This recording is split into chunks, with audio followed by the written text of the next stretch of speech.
So I know we're going to spend a lot of time talking about maternal mental health and being moms and everything that comes along with that territory.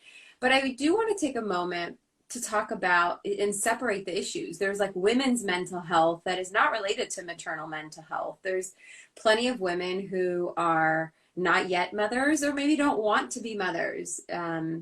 They're younger women, they're women who are having trouble conceiving, they're women who have decided not to take on the role of motherhood. And there is so much pressure placed on these women. This goes for all genders. When we internalize those messages and they become our inner world and they become our self-talk that we carry around all day, the person we spend the most amount of time with is ourselves. The person we talk to the most is ourselves. And so when women, really anybody, but when women are internalizing all of those messages and all of those expectations, then there certainly is a sense of failure or disappointment or, whatever it might be. Many of us walked away from our childhoods with some kind of childhood wound. And as an adult, you have the opportunity to step into a different kind of stronger, more empowered space if you can do that work of remothering.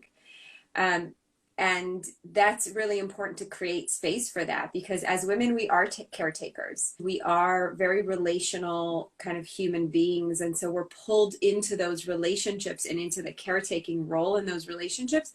And often there's no time to do that work. I have the opportunity to give myself what I need. So I'm always posing this question of like, we have this choice. We can get stuck in that grief. And it's so easy to get stuck in that grief because it's really there. It's very present. It's very significant and it's very legitimate. And so it's very easy to get stuck there and then not move from that place. But that's where the magic happens, is grieving and being really truthful and honest with yourself about what you didn't receive and how it impacted you and just everything that you carry around because of that childhood wound. But today, stepping into action. How can I show up as this mother that I needed and that I still need right now? We all have this little girl in us. Self-care has taken on this spin of like, it's got to be in the form of exercise or meditation, which I highly recommend and I think are super important and really good for our mental health. And there's the more basic stuff. There's just, did I create space for myself today? Did I nourish myself?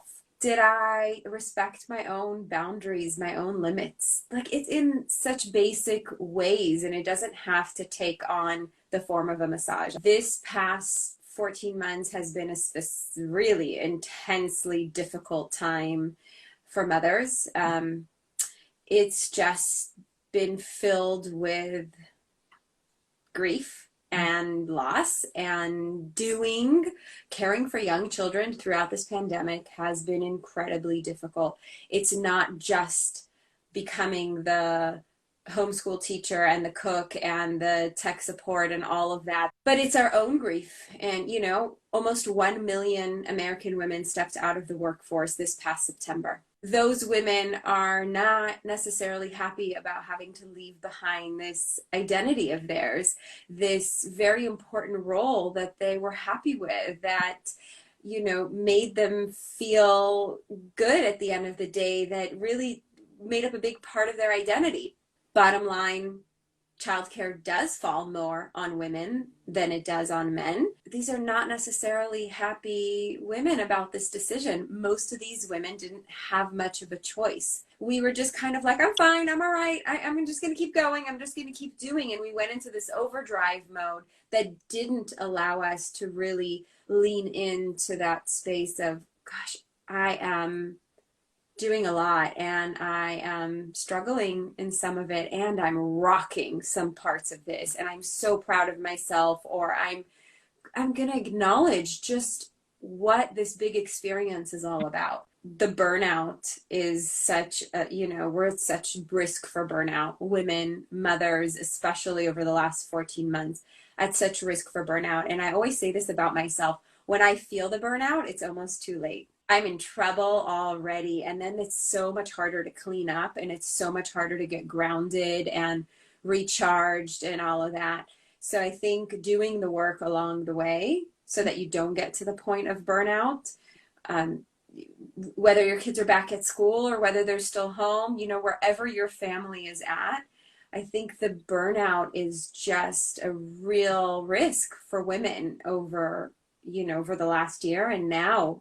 So I think it's really important to do the work and to check in with yourself and to be asking those difficult questions and implementing those different choices. You're doing that work in the present moment of remothering yourself. You show up differently as a mother to your children so that when your own daughter is going through this, you're holding space for yourself in a different way, and you're able to hold space for her in a different way. I love the fact that now, things are becoming busy again. Kids are getting back to school. Life is somehow taking a different pace. And this is the moment where I think moms and women need to pause and not get sucked back in, but rather say, I'm going to create something that's healthy for me. I'm going to create something that's balanced for me. I'm going to make decisions today about my mental health that I might not have given myself permission to make these decisions prior to the pandemic. There's a lot of wisdom that we gained over the last year. And let's use that wisdom. Let's use that wisdom to step forward and make some different decisions for ourselves and our mental health.